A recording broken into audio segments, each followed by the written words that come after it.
We can summarize the key features by using the CAPS framework, right? I like to call this CAPS, so you can remember, when students graduate, they will wear a cap, right? And you can use this to remember the key features of academic writing.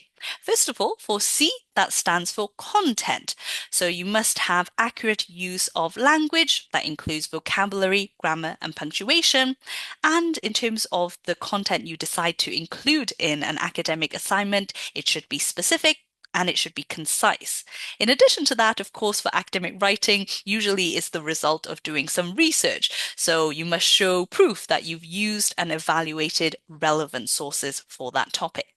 You should also consider your audience. So that's A, right? So for your audience, you have to think about who you're writing for, right? And you have to use an appropriate level of formality. Usually for academic work, you will have to be more on the formal side. And of course, where relevant, depending on which subjects you're studying, which degrees you're doing, you may need to include some subject-specific vocabulary, and you have to use that appropriately. Next, we have P for purpose, and you must have a very clear purpose for writing, and the form or the way that your writing appears on the page should match that purpose, right? If you're meant to be writing an essay but you structure it in terms of like one whole paragraph, right, or you word it as if it's a different kind of writing, like maybe a letter, then it wouldn't seem to match the purpose, right? So you must have this clear reason for writing, and the form must match the purpose. And moving on to that, we also have, of course, the general structure,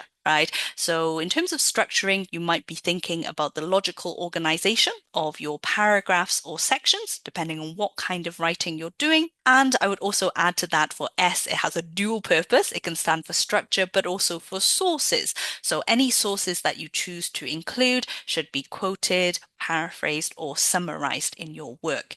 And whenever you mention something that's an idea from another writer, you should make sure you use a suitable formatting style for citations and references. Now, using this CAPS framework, you can ask yourself these key questions. So for content, you can think of the question word what?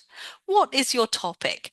What are the specific questions you need to address, and what sources are you using? For audience, you can think of who. So who will read your work? If it's going to be your lecturer or your professor, of course, you have to, write in a very formal way. For purpose, you have to think about why. So why are you writing? Because actually the purpose can shape the type of writing you're doing. Like if you're going to persuade the reader, then probably you're writing an argumentative essay. There will be certain conventions you have to follow for that.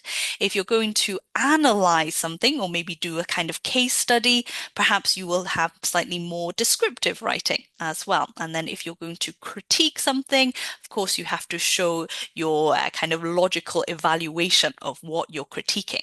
As for structure and sources, ask yourself the question, how? So how will you organize and present your writing? And how are you going to cite and reference your sources?